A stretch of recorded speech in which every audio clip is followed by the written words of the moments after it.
അർജന്റീനയുടെ വിജയത്തിൽ ഓരോ നാട്ടിലും ഓരോ തരത്തിലാണ് ആവേശം. ആരാധകർ പ്രതികരിക്കുന്നതും ഓരോ തരത്തിലാണ്. നമുക്ക് തൃശ്ശൂർ വരെ ഒന്ന് പോകാം. അവിടെ MS ലിഷോയ് ചേരുന്നുണ്ട് വിവരങ്ങളുമായി. Lishoy, good morning. അർജന്റീന ആരാധകരുടെ ആവേശം തൃശ്ശൂരിൽ നിന്നും നമുക്ക് എങ്ങനെയാണ് പ്രേക്ഷകർക്ക് എല്ലാമായി പങ്കുവയ്ക്കാൻ കഴിയുക?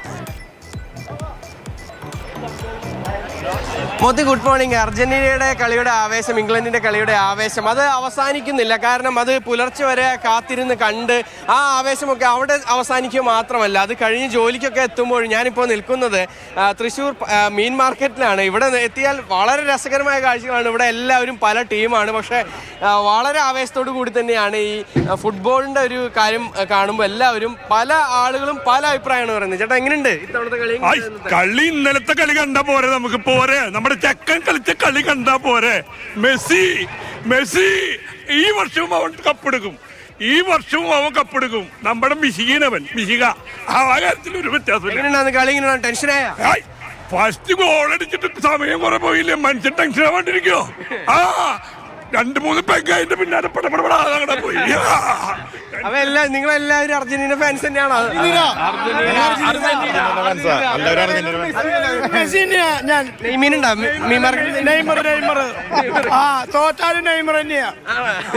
അപ്പൊ ഇപ്പൊ ബ്രസീൽ ഫാൻസ് ഒക്കെ ഈ കളി കഴിഞ്ഞതിന് ശേഷം, അതായത് ബ്രസീൽ പുറത്തതിന് ശേഷം മറ്റു പല ടീമുകളിലേക്കൊക്കെ പോയിട്ടുണ്ട്. ചേട്ടാ,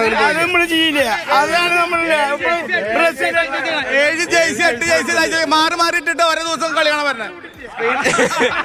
അപ്പൊ സ്പെയിന്റെ ജേഴ്സി മേടിച്ചിട്ടുണ്ട് ഇവിടെ. മാത്രമല്ല ഈജിപ്തിന്റെ ജേഴ്സിക്ക് വരെ വില കൂടി. ഇവര് പറയണേ ഞങ്ങള്, അതായത് ഇനിയിപ്പോ സ്പെയിൻ അത്ര ചെറിയ ടീമൊന്നുമല്ല, കട്ട ടീമാണ്. ബെസ്റ്റ് ടീമാണ് സ്പെയിന്. നല്ല മത്സരം ഉണ്ടാവും, 1-1.5 മത്സരം ഉണ്ടാവും അർജന്റീനയും സ്പെയിനും. സൂപ്പർ മത്സരം. ഈ പെട്ടെന്നൊന്നും ജയിക്കാൻ പറ്റില്ല സ്പെയിൻ്റെ അടുത്ത്. ടിക്കിടാക്ക കളിയുടെ നല്ലൊരു ടീമാണ് സ്പെയിൻ. അതുപോലെ ഈ ഫ്രാൻസിനെ കണ്ടില്ലേ, അവർ വെള്ളം കുടിപ്പിച്ചു. അപ്പൊ അർജന്റീനയും ഈ സ്പെയിനായിട്ടുള്ള കളി നല്ല ശരിക്കും പൊരിഞ്ഞ പോരാട്ടമായിരിക്കും. അർജന്റീന അതിലൊരു തറക്കില്ലല്ലോ. അത് മെസ്സി കൊണ്ടുപോയിരിക്കും 2ാം പ്രാവശ്യം. അതിൽ തറക്കില്ല. ലാസ്റ്റ് ഒരു 15 മിനിറ്റിൽ റിസൾട്ട് ഉണ്ടാകും അർജന്റീന.